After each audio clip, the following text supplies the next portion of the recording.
আজকে আমরা যে চ্যাপ্টারটা পড়ছি সেটা হচ্ছে বায়োটেকনোলজি। এটার অ্যাকচুয়ালি বাংলাতে বলা হয় যেটা, সেটা হচ্ছে জৈব প্রযুক্তি। অ্যাকচুয়ালি বায়োটেকনোলজি এই যে চ্যাপ্টারটা যেটা রয়েছে, এটা হচ্ছে যে অ্যাকচুয়ালি মডার্ন জেনেটিক্সের একটা অ্যাপ্লিকেশন। মানে জেনেটিক্স একটা খুব ইম্পর্ট্যান্ট পার্ট আমাদের বায়োলজি। সেই জেনেটিক্সের একটা গুরুত্বপূর্ণ অ্যাপ্লিকেশন বা প্রয়োগ বলা যেতে পারে, সেটা হচ্ছে বায়োটেকনোলজি। এবার বায়োটেকনোলজির কথা যখন বলা হয়, বায়োটেকনোলজি কিন্তু একদম আধুনিক একটা ব্রাঞ্চ, একটা নতুন ব্রাঞ্চ, যেটা বায়োলজির অ্যাকচুয়ালি অ্যাপ্লিকেশনের ওপর বেস করে এই ব্রাঞ্চটা তৈরি হয়েছে। এবার যে সংস্থাগুলো বা যে অর্গানাইজেশনগুলো একদম পায়োনিয়ার অর্গানাইজেশন, মানে যখন বায়োটেকনোলজি নিয়ে কাজ শুরু হয়, তাদের একদম প্রাথমিকভাবে যে ইনস্টিটিউটগুলো যে বায়োটেকনোলজির কাজ শুরু করে, তাদের মধ্যেই একটা হচ্ছে ন্যাশনাল সায়েন্স ফাউন্ডেশন।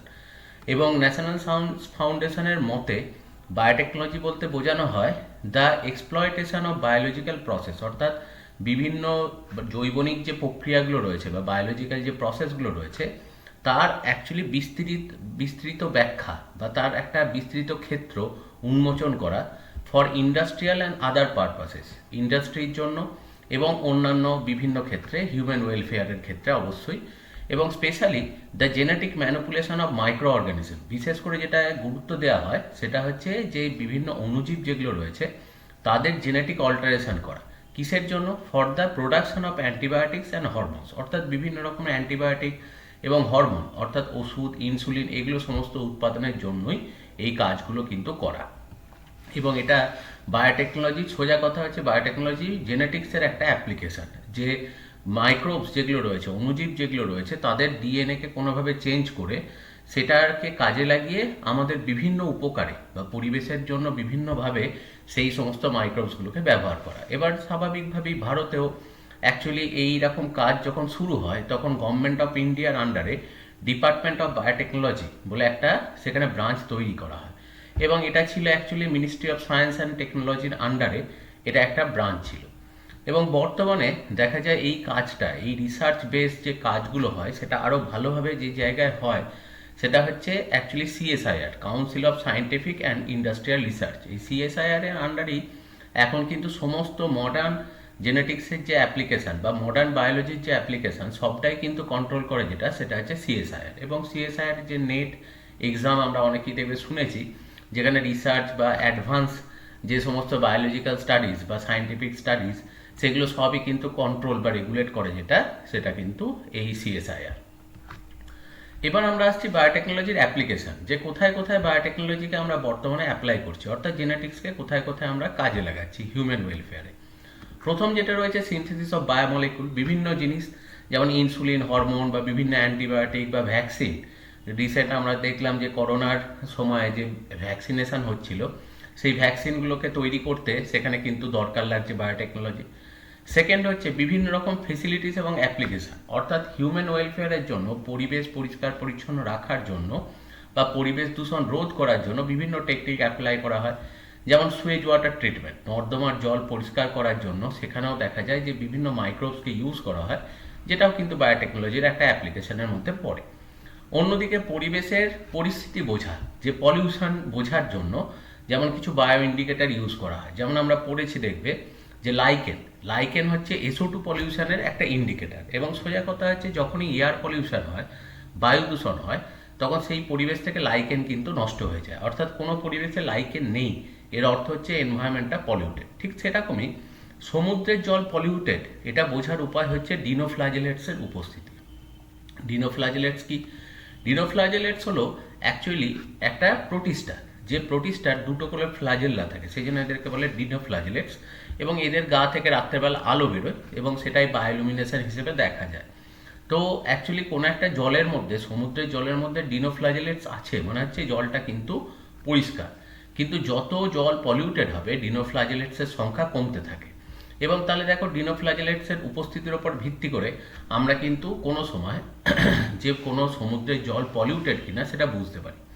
ঠিক সেরকম দেখা যায় যে বিভিন্ন অ্যানালিটিক্যাল ডিভাইসেস, অর্থাৎ আমাদের যে ব্লাড সুগার, ব্লাড প্রেশার বা বিভিন্ন রোগের উপস্থিতি, যে ম্যালেরিয়া, করোনা, ধরো HIV, এই যে বিভিন্ন রকম টেস্ট যে করা হয়, যে কোনো জীবাণু আমাদের দেহের ভেতরে প্রবেশ করেছে কিনা, আছে কিনা, সেগুলো টেস্ট করার জন্য বিভিন্ন টেস্ট কিট অ্যাকচুয়ালি পাওয়া যায়। যেমন আমরা করোনাকালে শুনেছি আরটিপিসিআর। তো এই যে এই ধরনের যে টেস্ট বা টেকনোলজি যেগুলোকে আমরা ইউজ করছি, সেগুলো সবই কিন্তু বায়োটেকনোলজিরই অ্যাকচুয়ালি একটা অ্যাপ্লিকেশন বলা যেতে পারে। তো ওই সমস্ত কিট বা ওই সমস্ত ডিভাইসগুলোকে বলা হয় যেটা, সেটা হচ্ছে বায়োসেন্সার, এবং যেটা দিয়ে বিভিন্ন রকম অ্যানালিটিক্যাল কাজ যেগুলো সেগুলো করা হয়। এটা ছাড়াও আরও ব্যাপক যে প্রয়োগ যেগুলো রয়েছে তার মধ্যে একটা হচ্ছে tissue culture micro propagation technique, এখানেতে কিন্তু প্রচুর পরিমাণে বায়োটেকনোলজি অ্যাপ্লাই করা হয়। এটা ছাড়াও দেখা যায় বায়োমাইনিং মানে হচ্ছে যে মাটির নিচে কোনো পদার্থ আছে কিনা সেটা বোঝা যায় সেখানকার মাটির যে সয়েল, সেই সয়েলের ব্যাকটেরিয়ার উপস্থিতি দেখে। কারণ কোনো মাটির নিচেতে বা সমুদ্রের নিচেতে কয়লা, খনিজ তেল বা সোনা বা প্ল্যাটিনাম কিছু আছে কিনা সেটা বোঝার জন্য সব জায়গার মাটি খোঁড়া তো সম্ভব নয়। তো সেই জন্য তখন যেটা করা হয় সেটা হচ্ছে মাটির ওপরকার সয়েল নিয়ে ফার্স্টে টেস্ট করা হয়, এবং যারা করে তাদেরকে বলা হয় যে অ্যাকচুয়ালি সয়েল সায়েন্টিস্ট। এবার দেখা যায় যে কিছু কিছু অণুজীব আছে যাদের গ্রোথের জন্য, আমি সাপোজ বললাম সোনা, এটা হয়তো প্রচণ্ড প্রয়োজনীয় উপাদান। তো বাই চান্স কোথাও একটা সয়েল সায়েন্টিস্ট টেস্ট করতে গিয়ে দেখলো মাটির মধ্যেতে সেই ধরনের ব্যাকটেরিয়া বা সেই ধরনের মাইক্রোবস অনেক বেশি রয়েছে, তাহলে আশা করা যেতে পারে যে ওই মাটির নিচেতে কোথাও হয়তো সোনা থাকতেও পারে। তো ন্যাচারালি কি করা হয়, তখন সেখানেই মাইনিং করা হয় এবং সেখান থেকেই সেই জিনিসগুলোকে দেখা হয় যে কতটা সেখানে রয়েছে, এবং সেখান থেকে জিনিসগুলোকে আস্তে আস্তে উত্তোলন করার কথা ভাবনা চিন্তা করা হয়। তো সেক্ষেত্রেও দেখো মাইক্রোবসকে আমরা ইউজ করছি। অন্যদিকে ফার্মেন্টেশন, দেখবে বিভিন্ন ফার্মেন্টেড ফুড, যেমন দেখবে দই, চিজ, পনির, বাটার, এগুলো তো রয়েছে। বিভিন্ন রকম আচার, ধোসা, ইডলি, এরকম ফার্মেন্টেড ফুড খাওয়ার কিন্তু প্রচলন আমাদের দীর্ঘদিন ধরে হয়ে আসছে। এবার সেই রকমই দেখা যায় যে কেমিক্যাল ফার্টিলাইজার বা কেমিক্যাল অ্যাকচুয়ালি ম্যানিওর বা কেমিক্যাল ইনসেকটিসাইড, এগুলো ব্যবহার করলে বিভিন্ন সময় দীর্ঘদিন ধরে যখন ব্যবহার করা হয় বিভিন্ন রকমের রোগের কারণ হয়ে দাঁড়ায় এই সমস্ত কেমিক্যালগুলো, কারণ এগুলো সবই ক্ষতিকারক। সেই জন্য এখন দেখবে চাষের ক্ষেত্রে সেখানে বায়োপেস্টিসাইড বা বায়ো ফার্টিলাইজারের উপরে গুরুত্ব দেওয়া হচ্ছে। তাহলে সেগুলো সবই কিন্তু বায়োটেকনোলজির মাধ্যমেই বেশিরভাগ ক্ষেত্রে সেগুলোকে আরও ইমপ্রুভ করে তৈরি করা হয়। সেরকমই দেখা যাচ্ছে যে আস্তে আস্তে যত দিন যাচ্ছে আমাদের যেটা নর্মাল এনার্জি সোর্স অর্থাৎ কয়লা, খনিজ তেল, এগুলো আস্তে আস্তে কিন্তু এক্সস্ট হয়ে যাচ্ছে। তো তার জন্য এখন বায়োডিজেল, বায়োপেট্রোলের কথা আমরা শুনছি, এগুলো সবই কিন্তু অ্যাকচুয়ালি ফুয়েল। এবার সেই ফুয়েলগুলো তৈরি করা হচ্ছে এই সব অণুজীবকে ব্যবহার করে। অন্যদিকে বিভিন্ন ফার্মাসিউটিক্যাল ইন্ডাস্ট্রি, বিভিন্ন ওষুধ ইন্ডাস্ট্রিতে এখন কিন্তু এই মাইক্রোবসের মধ্যেই ওষুধগুলোকে তৈরি করা হয়, কারণ মেডিসিনাল যে প্লান্ট তারা কিন্তু প্রায় এক্সটিংক্ট হয়ে গেছে। তো সেই মেডিসিনাল প্লান্টগুলোর ডিএনএগুলো ব্যাকটেরিয়ার মধ্যে দিয়ে বা ইস্টের মধ্যে দিয়ে সেগুলোকে গ্রো করিয়ে সেখান থেকে ওই সমস্ত প্রোডাক্টগুলোকে এক্সট্র্যাক্ট করা হচ্ছে। সেই জন্য ফার্মাসিউটিক্যাল ইন্ডাস্ট্রিতেও এর প্রচুর অ্যাপ্লিকেশান আছে। অন্যদিকে সেলুলার জেনেটিক্যাল ইঞ্জিনিয়ারিং, যে অনেক সময় বিভিন্ন গাছের মধ্যে বিভিন্ন অন্য বৈশিষ্ট্যের ডিএনএ প্রয়োগ করা হচ্ছে, যার জন্য গাছের মধ্যে নতুন ভালো বৈশিষ্ট্য আসছে এবং জেনেটিক্যালি মডিফাইড কিছু প্ল্যান্ট তৈরি হচ্ছে, যার জন্য দেখা যাচ্ছে যে তারা এমনভাবেই তৈরি হচ্ছে তাদের অ্যাডাপ্টেশন পাওয়ার অনেক বেশি হয়ে যাচ্ছে। চট করে কোনো ইনসেক্ট বা কিছু তাকে কোনো রকম ক্ষতি করতে পারছে না। এই ধরনের জেনেটিক্যালি মডিফাইড অর্গানিজম যেগুলোকে বলা হয় জিএমও, সেগুলোও কিন্তু বায়োটেকনোলজির মাধ্যমেই তৈরি করা হচ্ছে। তাহলে এইগুলোই হচ্ছে অ্যাকচুয়ালি দেখো বায়োটেকনোলজির অ্যাপ্লিকেশন। এবার আমরা চলে আসছি সেটা হচ্ছে বায়োটেকনোলজির হিস্ট্রি সম্পর্কে, যে বায়োটেকনোলজির সূচনা, কে সবার প্রথম বায়োটেকনোলজি টার্মটা ইউজ করে। অ্যাকচুয়ালি হাঙ্গেরিয়ান এগ্রিকালচারাল সায়েন্টিস্ট, মানে ইঞ্জিনিয়ার বলা যেতে পারে, ইনি সায়েন্টিস্টও ছিলেন। তো তার নাম হচ্ছে ক্যারোলি আর্কে। ইনি সবার ফার্স্টে বায়োটেকনোলজি টার্মটা কিন্তু সবার প্রথম দিয়েছিলেন, যে 1990-তে অ্যাকচুয়ালি তিনি কিন্তু এটা দিয়েছিলেন।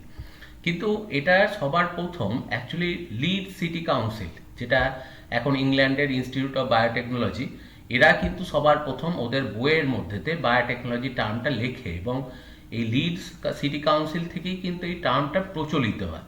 মানে সবার প্রথম এই টার্মটা অবভিয়াসলি দিয়েছিল ক্যারোলি আর্কে, কিন্তু এটা টার্মটা প্রচলিত হয়েছিল সেটা হচ্ছে লিড সিটি কাউন্সিল থেকে।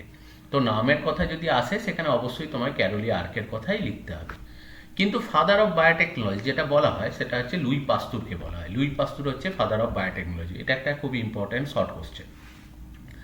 এবার বায়োটেকনোলজিক্যাল অ্যাপ্লিকেশনের কথা যদি বলা হয় তাহলে বলা হয় যে যে যীশু খ্রিস্টের জন্মের প্রায় 6000 বছর আগে সেখানে অ্যালকোহল প্রোডাকশন স্টার্ট হয়, অর্থাৎ সেখানে ফলের রসের মধ্যে ইস্ট ফেলে দিয়ে ফার্মেন্ট করে সেখানে অ্যালকোহল প্রোডাকশন স্টার্ট হয়। সেই সময় থেকে কিন্তু অ্যাকচুয়ালি সেটাই কিন্তু দেখো বায়োটেকনোলজির সূচনা, এবং বায়োটেকনোলজির কাজ তখন থেকেই ধরে নেওয়া যেতে পারে যে শুরু হচ্ছে, কারণ ফার্মেন্টেশন কিন্তু বায়োটেকনোলজিরই একটা পার্ট। এবং অবভিয়াসলি বেকারি ইন্ডাস্ট্রি, অর্থাৎ রুটির মধ্যেতে গমের মধ্যে বা আটার মধ্যে বা ময়দার মধ্যে অ্যাকচুয়ালি ইস্ট অ্যাপ্লাই করে সেখান থেকে পাউরুটি বা বেকারি ইন্ডাস্ট্রির যে সূচনা, সেটাও কিন্তু যীশু খ্রিস্টের জন্মের প্রায় 4000 বছরের পুরনো টেকনিক। তাহলে এগুলো সবই কিন্তু বায়োটেকনোলজিরই অ্যাপ্লিকেশান ছিল, কিন্তু এগুলো সমস্ত হচ্ছে অ্যানসিয়েন্ট বায়োটেকনোলজি, যে প্রাচীনকালে যেগুলো ব্যবহার করা হতো, যেগুলো কিন্তু খুব বেশি অ্যাডভান্স কিছু নয়। তো যখনই বায়োটেকনোলজির টেকনিক্সের কথায় আমরা আসি, তাহলে প্রথম দেখো যেটা সব থেকে বেশি বায়োটেকনোলজির অ্যাপ্লিকেশন যেটা আমাদের পরিবেশের মধ্যে হয় বা আমরা যেটা করি, সেটা হচ্ছে ফার্মেন্টেশন। এবং বিভিন্ন রকম ফার্মেন্টেড ফুড এখন আমরা খাই। একটু আগেই বলছিলাম যে চিজ, বাটার, পনির, দই, আচার, ধোসা, ইডলি বা চায়ের ক্ষেত্রে টব্যাকো ইন্ডাস্ট্রিতে প্রচুর জায়গায় ফার্মেন্টেশন কিন্তু অ্যাপ্লাই করা হয়, এবং আমরা ফার্মেন্টেড ফুড খেতে এখন অভ্যস্ত হয়ে গেছি। এবার এখানকার মধ্যে যখন আমরা ফার্মেন্টেশনকে ইউজ করি, যখন অ্যাকচুয়ালি পাউরুটি তৈরি করা হচ্ছে, কেক বা বেকারি ইন্ডাস্ট্রিতে ইউজ করা হচ্ছে, বা ওয়াইন প্রোডাকশনের ক্ষেত্রে ফ্রুট জুসেতে সেখানে ইস্ট দিয়ে ফার্মেন্টেশন অ্যাপ্লাই করছি, এগুলো সবই হচ্ছে অ্যানসিয়েন্ট অ্যাপ্লিকেশান, মানে এগুলো সবই হচ্ছে কিন্তু প্রাচীন অ্যাপ্লিকেশান। আর অন্যদিকে মডার্ন অ্যাপ্রোচ, এখনকার বর্তমান সমাজে যে বায়োটেকনোলজিগুলো অ্যাপ্রোচ যেগুলো রয়েছে সেগুলো অনেক অ্যাডভান্স। যেমন দেখো ইনভিট্রো ফার্টিলাইজেশন, আইভিএফ যেটাকে আমরা বলি, যে টেস্ট টিউব বেবির ক্ষেত্রে যেটা করা হয়, বা এখানে এই যন্ত্রটা যেটা রয়েছে এটাকে বলা হয় পিসিআর, এটার নাম হচ্ছে পলিমেরাইজ চেইন রিয়াকশন। এখানে আর্টিফিশিয়ালি ডিএনএর পরিমাণটাকে বাড়ানো হয়। তো এই ধরনের টেকনিক যখন আমরা ইউজ করছি, এগুলো সবই কিন্তু অ্যাডভান্স টেকনিক, এবং এগুলো সবই কিন্তু মডার্ন বায়োটেকনোলজির মধ্যে পড়ছে।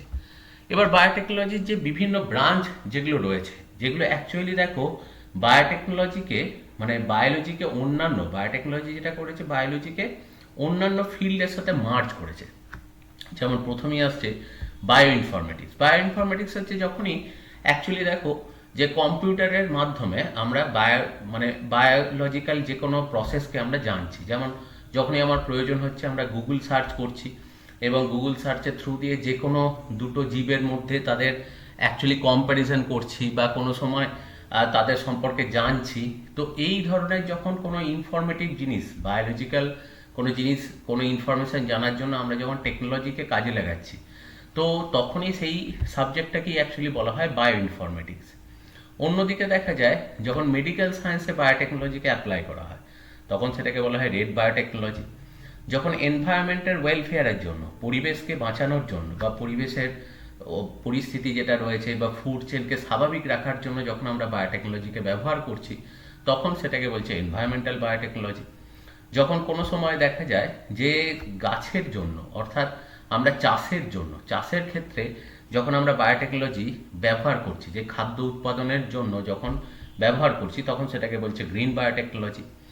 যখন আমরা কোনো সময় ইন্ডাস্ট্রির ওয়েলফেয়ারের জন্য, মানে ইন্ডাস্ট্রিয়ালাইজেশন এবং পরিবেশ বান্ধব বা ইকো ফ্রেন্ডলি ইন্ডাস্ট্রি তৈরি করার জন্য যখন বায়োটেকনোলজিকে ইউজ করি, তখন সেটাকে গ্রে বায়োটেকনোলজি বা হোয়াইট বায়োটেকনোলজি বলা হয়।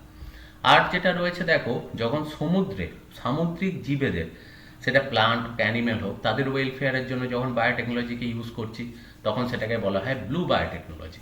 এটা ছাড়াও দেখা যায় যে যখন কোনো ডেজার্টের অ্যাকচুয়ালি মডিফিকেশনের জন্য, যে ডেজার্টের পরিবেশটাকে জীবের জন্য অনুকূল করার জন্য যখন আমরা বায়োটেকনোলজিকে অ্যাকচুয়ালি ইউজ করে থাকি, তখন সেই ধরনের বায়োটেকনোলজিকে অ্যাকচুয়ালি বলা হয় সেটা হচ্ছে ব্রাউন বায়োটেকনোলজি। এইরকম বিভিন্ন রকম বায়োটেকনোলজির ব্রাঞ্চ আছে, এবং যেগুলো কিন্তু সবই অ্যাকচুয়ালি বিভিন্ন রকমের অ্যাপ্লিকেশন বলা যেতে পারে। এবার চলে আসছি যে বায়োটেকনোলজির বেস অ্যাকচুয়ালি কোন কোন সাবজেক্টের উপরে বায়োটেকনোলজি এটা দাঁড়িয়ে আছে, মানে বায়োটেকনোলজি স্টাডি করার জন্য আমাদের কোন কোন সাবজেক্টের হেল্প লাগছে। তার মধ্যে প্রথমেই যেটা রয়েছে সেটা হচ্ছে জেনেটিক্স, কারণ এটাই একদম কোর সাবজেক্ট, কারণ জেনেটিক্সের ওপরেই ডিপেন্ড করে বায়োটেকনোলজিটা রয়েছে, কারণ জেনেটিক্সেরই অ্যাপ্লিকেশন হচ্ছে বায়োটেকনোলজি। যেহেতু এখানে মাইক্রোবস নিয়ে কাজ করা হয়, সেই জন্য সেকেন্ড একটা ব্রাঞ্চের হেল্প লাগে, যেটার নাম হচ্ছে মাইক্রোবায়োলজি। থার্ড যেটা রয়েছে সেটা হচ্ছে এনজাইমোলজি। এনজাইমোলজিতে যেটা করা হয় সেটা হচ্ছে স্টাডি অফ এনজাইমস, অর্থাৎ বিভিন্ন জীবের মধ্যেতে যে এনজাইমসগুলো রয়েছে সেই এনজাইমসগুলো কিভাবে রয়েছে, কিভাবে তারা কাজ করছে, এগুলো সম্পর্কে জানাটাও খুব প্রয়োজন। নইলে আমরা কিন্তু একজনাকার ক্যারেক্টার অন্য যখন জীবের মধ্যে দেবো তখন সেই এনজাইমগুলো কিভাবে তৈরি হবে, কি করে কাজ করবে, সেগুলো সম্পর্কে যে ডিটেল তথ্য আমাদের কাছে না থাকে তাহলে কখনোই কিন্তু আমরা কাজগুলো ঠিকমতো করতে পারবো না।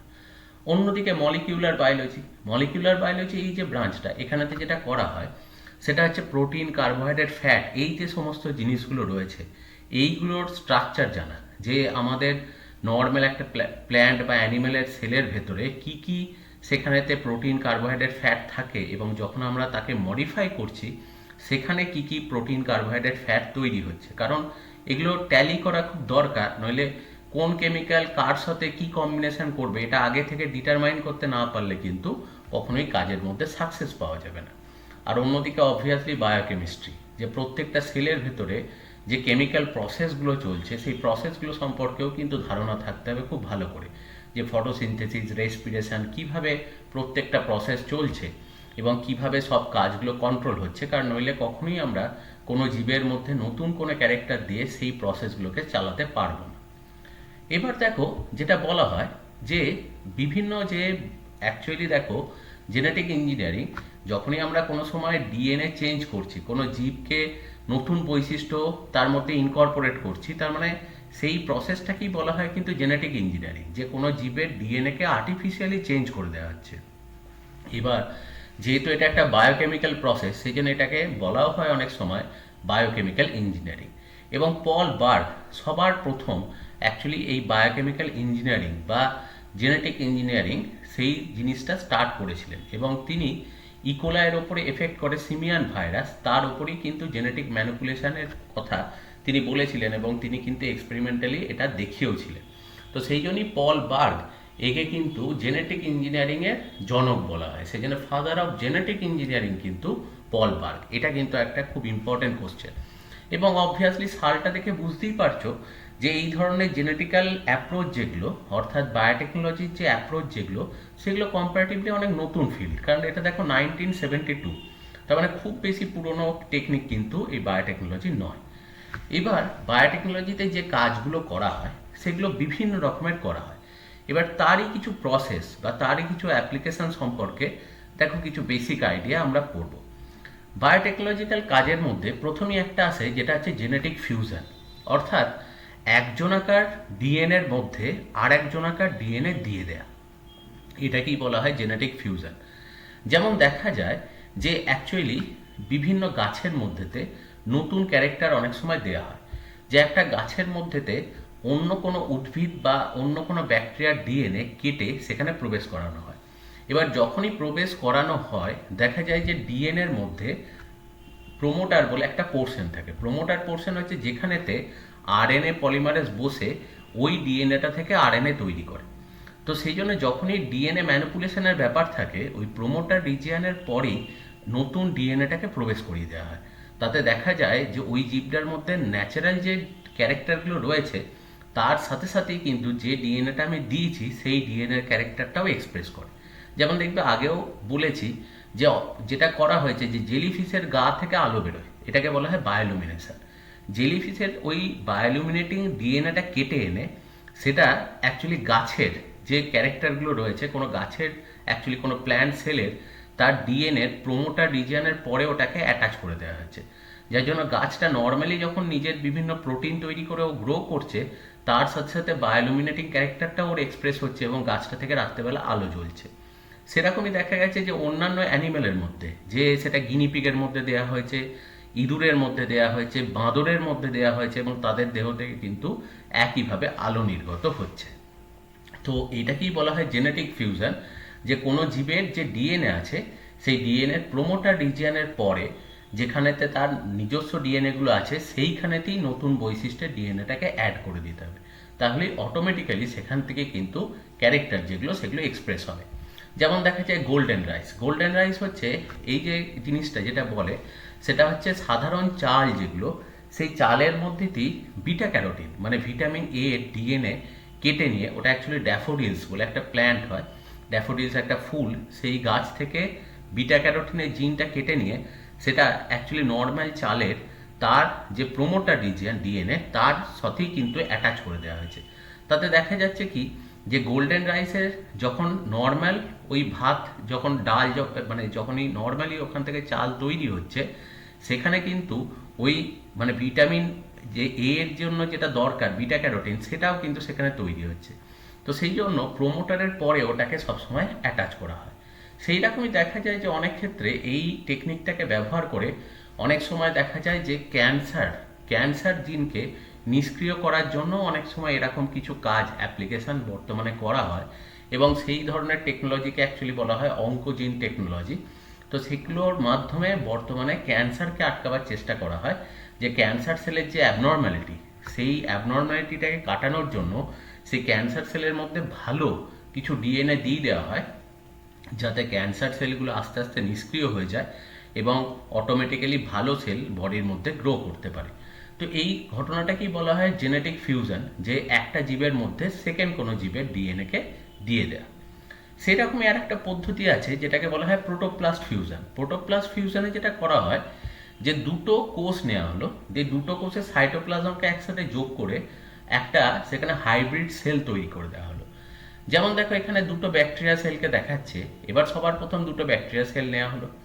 এই ব্যাকটেরিয়া সেলের ওপরেতে আমি যদি লাইসোজাইম দিই, তাহলে লাইসোজাইম দিলে কি হবে, এই সেল ওয়ালগুলো ডিস্ট্রয় হয়ে যায়।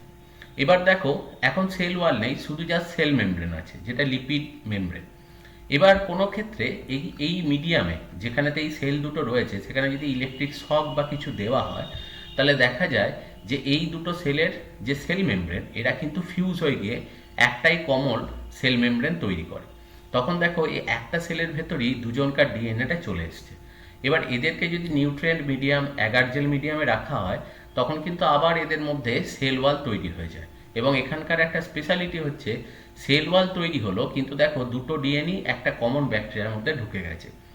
এইভাবে শুধু ব্যাকটেরিয়া নয়, আমরা কোনো দুটো প্লান্ট সেলকেও যোগ করে দিতে পারি, দুটো অ্যানিম্যাল সেলকেও যোগ করে দিতে পারি। তাতে দেখা যাবে যে দুটো জীবেরই ক্যারেক্টার কিন্তু এখানেতে এক্সপ্রেস হবে। ঠিক আছে? তো এরকম বিভিন্ন গাছের ক্ষেত্রে করা হয়েছে। যেমন দেখা যায় র্যাফনোব্রাসিকা বলে একটা গাছ আছে, যেটা আর্টিফিশিয়ালি তৈরি করা হয়েছে। তো র্যাফনোব্রাসিকা গাছটার ক্ষেত্রে দুটো গাছের অ্যাকচুয়ালি ক্রোমোজোমকে ফিউজ করে দেওয়া হয়েছে। সেটা হচ্ছে সোর্সের সাথে অ্যাকচুয়ালি সেখানেতে ফিউজ করে দেওয়া হয়েছে, সেটা হচ্ছে মূলো গাছ। যখনই ফিউজ করছে তখন দেখা যাচ্ছে যে গাছটা একটা অদ্ভুত বৈশিষ্ট্যের গাছ। তো তার ওপরের দিকে, গাছের ওপরের কাণ্ডের দিকেতে সেখানে সর্ষে হচ্ছে, আর রুটের দিকে মূলের দিকেতে সেখানে মূলো হচ্ছে। আবার একটা গাছ আছে যেটার নাম হচ্ছে পমেটো। তো সেখানে তো দেখা যাচ্ছে যে এখানে ওরকম জেনেটিক্যাল ফিউশন করা হয়েছে। মাটির ওপরেতে দেখা যাচ্ছে টমেটো হচ্ছে গাছটা, আর নিচেতে যেটা সেটা হচ্ছে আলু হচ্ছে। এবার শুনতে জিনিসগুলো অড লাগলেও প্র্যাকটিক্যালি এইরকম কিছু গাছ ল্যাবরেটরিতে তৈরি করা হয়েছে, এবং সেই গাছগুলো ল্যাবরেটরি মিডিয়ামে এখনও চাষ করা সম্ভব হয়েছে, কিন্তু ফাঁকা জায়গায় নর্মাল ওয়েদারে এখনও অবধি সেইভাবে তৈরি করা সম্ভব হয়নি। যেমন হাইব্রিড প্ল্যান্ট একটা সময় ল্যাবরেটরিতে চাষ করা হতো, এবং সেটা বাইরেতে তখন অবধি চাষ করা সম্ভব ছিল না। কিন্তু বর্তমানে দেখো আমরা যা কিছু প্ল্যান্ট দেখি বাইরেতে চাষ হচ্ছে সবই তো হাইব্রিড প্ল্যান্ট। তো ন্যাচারালি আজকে আমরা এই যে র্যাফনোব্রাসিকা বা টমেটোর কথা যখন শুনছি, আমাদের শুনে অবাক লাগলেও হয়তো ভবিষ্যতে দেখা যাবে যে এই গাছগুলোই কিন্তু প্রাধান্য পাবে, এবং এই গাছগুলোই হয়তো আমরা অ্যাকচুয়ালি চাষের মধ্যে খুঁজে পাবো। এবার এরকম প্রোটোপ্লাস্ট ফিউশনেতে যেমন সবার প্রথম করা হয়েছিল ইস্টের ওপরে সেখানে ক্যান্ডিডা এবং এন্ডোমাইকপসিস বলে দুটো স্পিসিস আছে ইস্টের, এদের সাইটোপ্লাজমকে এই পদ্ধতিতে ফিউজ করে দেখা গেছিল যে কমন বৈশিষ্ট্যই কিন্তু নতুন ইস্টের মধ্যে দেখা যাচ্ছে। এটা ছাড়াও বায়োটেকনোলজি আরও একটা অ্যাপ্লিকেশন হচ্ছে হাইব্রিডোমা টেকনোলজি। হাইব্রিডোমা টেকনোলজি কিন্তু খুব একটা ইম্পর্টেন্ট টেকনিক। হাইব্রিডোমা টেকনোলজিতে যেটা করা হয়, সেই হাইব্রিডোমা টেকনোলজিতে এটাকে বলা হয় ক্যান্সার সেলের অ্যাকচুয়ালি প্রয়োগ। ঠিক আছে? এবার এই ক্যান্সার সেলের যে প্রয়োগ যেটা বলা হচ্ছে, সেইটা যে ক্যান্সার সেলকে আমরা বাস্তবিক কাজে বা বায়োটেকনোলজিক্যাল অ্যাপ্লিকেশনে কাজে লাগাতে পারি। কিভাবে কাজে লাগানো হয় এটা দেখো, যেটা বলছে সেটা হচ্ছে আমরা একটা জিনিস জানি যে যখনই কোনো মানুষকে সাপে কামড়ায়, তো আমরা কিন্তু অ্যান্টিবডি তৈরি করতে পারি না। সেই জন্য মুশকিল যেটা হয়, অনেক মানুষই কিন্তু সাপের কামড়ে মারা যেতে পারে। কারণ সাপের বিষ খুব তাড়াতাড়ি কাজ করে, কিন্তু যে কোনো অ্যাকচুয়ালি অ্যানিমেলের ক্ষেত্রে বা যে কোনো হিউম্যানের ক্ষেত্রে অ্যান্টিবডি তৈরি করতে 10 থেকে 12 দিন সময় লেগে যায়। কিন্তু দেখা যায় বিষক্রিয়া যেটা, সেটা 1 থেকে 2 দিনের মধ্যেই কিন্তু ছড়িয়ে পড়ে এবং মানুষ কিন্তু মারা যায়। তো সেই জন্য যেটা করা হয় সেটা হচ্ছে ঘোড়ার দেহ থেকে অ্যাকচুয়ালি অ্যান্টিবডি তৈরি করা হয়, অ্যান্টিভেনম, এবং সেইটা স্টোর করে রাখা হয়, যখন প্রয়োজন হয় তখন মানুষকে ওই অ্যান্টিবডিটা দেওয়া হয়। এবার যেহেতু ওটা দেখো ঘোড়ার দেহ থেকে তৈরি করা হচ্ছে, অনেক ক্ষেত্রে অনেক মানুষের ক্ষেত্রে ওই ঘোড়ার দেহ থেকে অ্যান্টিবডি আসার জন্য সেইটাও কিন্তু তার দেহের পক্ষে একটা অ্যান্টিজেন হিসেবে কাজ করে এবং তার কাছে ওই জিনিসটা তার কিন্তু অ্যালার্জি সৃষ্টি করে দেয়, সেই জন্য সেই মানুষটা কিন্তু বাঁচে না। তো সেই জন্য দেখা যায় যে আর্টিফিশিয়ালি হিউম্যান সেলকে ইউটিলাইজ করে এখন বর্তমানে ল্যাবরেটরিতে এরকম অ্যান্টিভেনাম তৈরি করা হচ্ছে। অ্যান্টিভেনাম মানে সোজা কথা অ্যান্টিবডি তৈরি করা হচ্ছে। এবার সেখানেতে কিন্তু নর্মাল সেলকে কাজে লাগানো হয় না, ক্যান্সার সেলকে কাজে লাগানো হয়, কারণ ক্যান্সার সেল খুব দ্রুত ডিভাইড করে, সেই জন্য অ্যান্টিবডি খুব অল্প সময়ের মধ্যে হিউজ প্রোডাকশন কিন্তু হবে। তো এই ধরনের টেকনিকটাই হচ্ছে হাইব্রিডোমা টেকনোলজি, যেখানে ক্যান্সার সেলকে কাজে লাগানো হচ্ছে। এবার আমরা একটু টেকনিকটা সম্পর্কে পড়ি।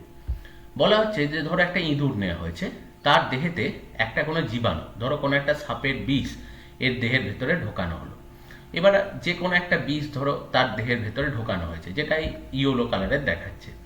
এবার সাপোজ আমি বললাম যে ইঁদুরের দেহেতে, বা এটা ধরো ইঁদুর না হয় নেউলও হতে পারে, কারণ দেখবে নেউলের সাপের কিন্তু কামড় নেউলের দেহের ওপরেও সেরকম করে এফেক্ট ফেলে না। তার কারণ হচ্ছে ওরাও খুব ফাস্ট ডিএনএ অ্যাকচুয়ালি প্রডিউস করতে পারে। তো ধরো আমি সাপোজ বললাম যে কোন একটা সাপের দেহের যে অ্যাকচুয়ালি বিষ যেটা, সেটা ওরকম নেউলের দেহেতে প্রবেশ করানো হলো, বা যে কোনো ঘোড়ার দেহেতেও প্রবেশ করানো যেতে পারে, যেখানে খুশি প্রবেশ করানো যেতে পারে প্রথম অবস্থায়। এবার দেখো প্রথম নেউলের দেহেতে বা ইঁদুরের দেহেতে বা ঘোড়ার দেহেতে প্রবেশ করানো হলো। এবার দেখো যখন এটা প্রবেশ করালো খুব অল্প অ্যামাউন্টে, কিছুদিন বাদেই দেখা যাবে যে আস্তে আস্তে ওর স্প্লিন বা প্লিহা যেটাকে আমরা বলছি, সেখানেতে অ্যান্টিবডি তৈরি হবে এর এগেনস্টে। এবার দেখো জীবাণু, শুধু আমরা যেটা ইঞ্জেকশন দিয়ে যেমন এখানে জীবাণু এর দেহেতে প্রবেশ করিয়েছি বা একটা বিষ প্রবেশ করিয়েছি, বাইরের পরিবেশ থেকেও ওর তো অন্যান্য বিষও প্রবেশ করতে পারে। তো সেই জন্য ধরো স্বাভাবিকভাবেই ওর দেহের যখন আমরা প্লিহা বা স্প্লিন থেকে যখন অ্যান্টিবডি কালেক্ট করতে যাব, তখন আমার জন্য যেটা প্রয়োজনীয় অ্যান্টিবডি সেটা যেমন তৈরি হবে, তার সঙ্গে সঙ্গে দেখো এই যে সবুজ বা লাল কালারের অপ্রয়োজনীয় বেশ কিছু অ্যান্টিবডিও কিন্তু সেখান থেকে আমরা পেয়ে যাব। এবার আমাদের যেটা করতে হবে যে অপ্রয়োজনীয় অ্যান্টিবডিগুলোকে সব রিমুভ করতে হবে।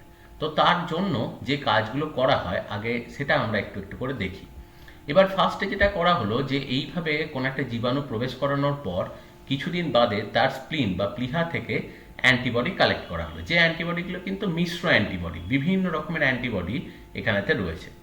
এবার উল্টো দিকে কোনো মানুষের দেহ থেকে ক্যান্সার সেল, এমনিতেই দেখবে ক্যান্সার সেলকে বলা হয় ইমর্টাল সেল, অমর কোষ, এবং অনেক সময় ল্যাবরেটরির মধ্যে প্রচুর ক্যান্সার সেল এরকম আর্টিফিশিয়াল কালচার মিডিয়ামের মধ্যে থাকে। তো সেই রকমই কিছু ক্যান্সার সেলকে হয়তো নেওয়া হলো। এবার যেটা করা হলো যে এদেরকে প্রোটোপ্লাস্ট ফিউশন করে দেওয়া হলো, অর্থাৎ এই অ্যান্টিবডি প্রডিউসিং যে বি লিম্ফোসাইট সেলগুলো আছে তার সাথে ক্যান্সার সেলগুলোকে অ্যাকচুয়ালি দেখো প্রোটোপ্লাস্ট ফিউশনের মাধ্যমে যোগ করে দেওয়া হলো। এখন এই যে বি লিম্ফোসাইটগুলো তৈরি হলো, এই বি লিম্ফোসাইটগুলো সবই কিন্তু ক্যান্সার সেল, অর্থাৎ এদেরকে যখনই কালচার মিডিয়ামে দেওয়া হবে এরা কিন্তু খুব র্যাপিড ডিভাইড করবে এবং এরা কিন্তু অমরত্ব পেয়ে গেছে, এরা কিন্তু কখনো নষ্ট হবে না, এরা কিন্তু বাড়তেই থাকবে, কন্টিনিউয়াসলি সেল ডিভাইড করে এরা অ্যান্টিবডি তৈরি করতেই থাকবে। এবার সাপোজ ধরো যে 3 রকমের যেহেতু সেল পেয়েছিলাম, তাহলে 3 রকম সেলকে 3 ধরনের কালচার মিডিয়ামেতে দিয়ে দিলাম। এবার অটোমেটিক্যালি তারা কিন্তু এখানেতে র্যাপিড বাড়তে শুরু করে দিল। এবার র্যাপিড বেড়ে 3টে কালচার মিডিয়ামেই পুরো সেল এবং অ্যান্টিবডিতে ভর্তি হয়ে গেল, কিন্তু তিনটে আলাদা আলাদা রকমের অ্যান্টিবডি কিন্তু প্রডিউস করেছে। এবার এই পদ্ধতিতে যখন হাইব্রিডাইজেশন করা হয়, এবার এমন হতেই পারে যেহেতু এটা একটা চান্স ফ্যাক্টর, তো 100% সেল তারা কিন্তু ফিউজ নাও হতে পারে। তো 100% সেল যেগুলো ফিউজ হয়েছে সেইগুলি আমরা কালচার মিডিয়ামেতে ইউজ করব। তো সেই জন্য দেখা যায় যে এখানেতে যখনই এরকম প্রোটোপ্লাস্ট ফিউশন করা হয়, তারপরেই ওই প্রোটোপ্লাস্ট ফিউশন করার পর ওই সেলগুলোকে সব শিফট করে দেওয়া হয় হ্যাট মিডিয়াম বলে একটা মিডিয়ামে, যার পুরো কথা হচ্ছে হাইপোক্সান্থিন, অ্যামিনোপটেরিন, থাইমিডিন মিডিয়াম। তো এই যে মিডিয়ামটা রয়েছে, যেটাকে আমরা শর্টে বলছি হ্যাট মিডিয়াম, তো হ্যাট মিডিয়ামে শিফট করলে দেখা যায় যে শুধু হাইব্রিড সেলই হ্যাট মিডিয়ামে বেঁচে থাকে, বাকি শুধু ক্যান্সার সেলও মরে যাবে বা শুধু বি লিম্ফোসাইট সেলও মরে যাবে। তাহলে দেখো হাইব্রিড সেলগুলি সেখানে সার্ভাইভ করলো। এবার সেগুলোকে যখন কালচার মিডিয়ামেতে গ্রো করা হচ্ছে, তাহলে সেখানে কিন্তু সব ধরনের সেলই সেখানে আস্তে আস্তে গ্রো করছে। এইবার এটাকে সিলেক্ট করতে হবে যে এক্স্যাক্টলি কোনটা এখানেতে আমাদের প্রয়োজনীয়।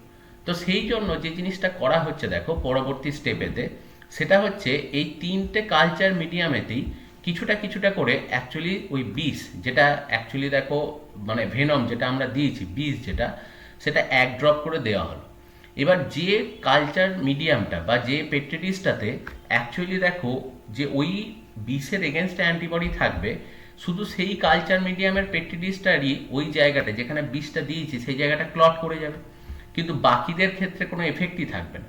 তাহলে যে পেট্রিটিসটা অ্যাকচুয়ালি ক্লট করেছে সেটাই নিজের জন্য রেখে দেবো, মানে ওইটা থেকেই কিন্তু ওটাই বুঝে নিতে হবে যে ওটাই কিন্তু ওই বিষটার এগেনস্টের অ্যান্টিবডিটা তৈরি হয়েছে। কিন্তু যেগুলো দেখো সেরকম ক্লট তৈরি করেনি, কারণ ওখানে দেখো অ্যান্টিজেন অ্যান্টিবডি বাইন্ডিং করেনি, সেইগুলোকে সব ফেলে দেওয়া হয়, এগুলো আমাদের কোনো কাজে লাগবে না এখন। এবার এই অ্যান্টিজেন অ্যান্টিবডি বাইন্ড করার পর এখানেতে যে অ্যান্টিবডি যে সেলগুলো তৈরি করেছে সেই সেলগুলোকে নিয়ে যেটা করা হলো দেখো পরেই, সেটা হচ্ছে এবার এই অ্যান্টিবডিগুলোই তো বোঝাই গেল যে এই অ্যান্টিবডিগুলোই হচ্ছে বা এই বি লিম্ফোসাইটটাই হচ্ছে অ্যান্টিভেনম। এবার এটাকে নিয়ে আরও সাবকালচার মিডিয়ামেতে বাড়িয়ে নিচ্ছে, তাহলে কি হচ্ছে যত সাবকালচার মিডিয়ামে বাড়াবো তত অ্যান্টিবডির সংখ্যাটা দেখো বেশি পাবো। এরপর যেটা করা হবে, এই সেলগুলোকে বার করার পর সবার প্রথম ক্যান্সার সেলগুলোকে ডিস্ট্রয় করতে হবে। তো ক্যান্সার সেলগুলোকে ডিস্ট্রয় করার জন্য সেখানেতে দেখা যাবে যে লাইসোজাইম দিয়ে দেওয়া হবে, তাতে দেখা যাবে যে ক্যান্সার সেলগুলো সব কিন্তু ডিস্ট্রয় হয়ে যাবে। এবং ক্যান্সার সেল ডিস্ট্রয় হলেই শুধু দেখো যেগুলো এখানে এখানে অ্যান্টিবডি যেগুলো প্রডিউস হয়েছে, এই অ্যান্টিবডিগুলো সেপারেট হয়ে চলে এলো। এবার এইভাবে যখন অ্যান্টিবডি তৈরি করা হচ্ছে, হিউজ অ্যান্টিবডি তৈরি হচ্ছে, এবং এই ধরনের অ্যান্টিবডিগুলোকে বলা হয় মনোক্লোনাল অ্যান্টিবডি, কারণ দেখো সবাই একই অ্যান্টিভেনমের এগেনস্টে, মানে সবকটাই একই অ্যান্টিভেনম এবং একই বিষ বা ভেনমের এগেনস্টে এটা কাজ করবে। এবার এইটাই কি করা হবে, এইটাই কিন্তু মানুষের জন্য রেখে দেওয়া হবে, এবং পরবর্তী ক্ষেত্রে এইটাই যখন কোনো মানুষকে এই সেম সাপের বিষ যখন কোনো মানুষ হয়তো মানুষের দেহেতে ঢুকবে, তখন এই অ্যান্টিবডিগুলোই কিন্তু ওর দেহের মধ্যেতে প্রয়োগ করা হবে। তো এইভাবেই কিন্তু অ্যাকচুয়ালি দেখো হাইব্রিডোমা টেকনোলজিকে ইউজ করা হয়, এবং হাইব্রিডোমা টেকনোলজিকে ইউজ করে সেখান থেকে মনোক্লোনাল যে অ্যান্টিবডি, সেই মনোক্লোনাল অ্যান্টিবডি তৈরি করা হয়। তাহলে এইভাবেই দেখো এটাও কিন্তু বায়োটেকনোলজির একটা খুব গুরুত্বপূর্ণ একটা অ্যাপ্লিকেশনের মধ্যেতে পড়ছে, যেটা হচ্ছে হাইব্রিডোমা টেকনোলজি। এটা ছাড়াও আরও যে অ্যাপ্রোচ যেগুলো রয়েছে, সে তার মধ্যে দেখো ম্যানুপুলেশন অফ জেনেটিক মেটেরিয়াল, ডিএনএকে পাল্টানো হচ্ছে, এবং তার সাথে সাথে জিন অ্যাম্প্লিফিকেশান। কোনো সময় কোনো একটা পার্টিকুলার ডিএনএ, ধরো কোনো একটা ডিএনএ হয়তো আমরা আইসোলেট করেছি, কোনো ক্ষেত্রে যেগুলো দেখা যায় যে বেশিরভাগ ক্ষেত্রেই হয় যেটা, যে কোনো ক্রিমিনাল কেসের বা কোনো ক্রাইম কেসের ক্ষেত্রে হয়তো কোনো ক্রিমিনালের হয়তো তার ব্লাড ড্রপ পাওয়া গেছে বা চুল পাওয়া গেছে, তো সেখান থেকে কিছু সেল এক্সট্র্যাক্ট করে সেখান থেকে যে অল্প ডিএনএ পাওয়া যায় সেটাকে আর্টিফিশিয়ালি বাড়িয়ে নেওয়া হয়, তাতে দেখা যায় যে ক্লুর পরিমাণটা বেড়ে যায় এবং ল্যাবরেটরিতে টেস্ট করতে অনেক সুবিধা হয়। এটা ছাড়াও দেখা যায় যে সেল এবং অর্গানিজম ক্লোন, এবং আমরা জানি যে ইয়ান উইলমার্ট বলে একজন সায়েন্টিস্ট ছিলেন, যিনি কিন্তু ডলি বলে একটা ভেড়ার ক্লোন তৈরি করেছিলেন, মানে আর্টিফিশিয়ালি একটা ক্লোন জীব তৈরি করেছিলেন, এবং এই ক্লোন জীবের মাধ্যমে একদম হুবহু এক্স্যাক্টলি সমান বৈশিষ্ট্য সম্পন্ন জীব তৈরি করা সম্ভব হয়েছে। তো সেটাও কিন্তু মডার্ন বায়োটেকনোলজির একটা অ্যাপ্লিকেশনের মধ্যেই পড়ে। আর একটু আগে যেটা বলছিলাম যে রিকম্বিনেন্ট ডিএনএ টেকনোলজি, যেটা বায়োটেকনোলজির সব থেকে ইম্পর্ট্যান্ট জিনিস, এই রিকম্বিনেন্ট ডিএনএ টেকনোলজিতে অন্য জীবের বৈশিষ্ট্য অপর কোনো জীবে দিয়ে দেওয়া যায়। যেমন আমি বলছিলাম দেখো যে জেলিফিশের যে ক্যারেক্টারটা রয়েছে সেটা বিভিন্ন জীবের মধ্যেতে প্রয়োগ করা হয়েছে, এবং এদের দেহ থেকেও রাত্রেবেলায় যখন হচ্ছে আলো নির্গত হচ্ছে, বায়োলুমিনেটিং ক্যারেক্টার। তো এই টেকনিকটাকেই অ্যাকচুয়ালি বলা হয় যেটা, সেটা হচ্ছে রিকম্বিনেন্ট ডিএনএ টেকনোলজি। এবং এই যে দেখো যে বাঁদরের দেহেতে যখন দেয়া হয়েছে এই যে বায়োলুমিনেটিং যে আলোটা বেরোচ্ছে, এই বাঁদরটার নাম যেটা, সেটাকে বলা হয় অ্যান্ডি। এটা একটা শর্ট কোশ্চেনের মধ্যে আসে যে অ্যান্ডি। তো এটা কিন্তু দেখো যে বায়োটেকনোলজি একটা অ্যাপ্লিকেশনের মধ্যে পড়ছে।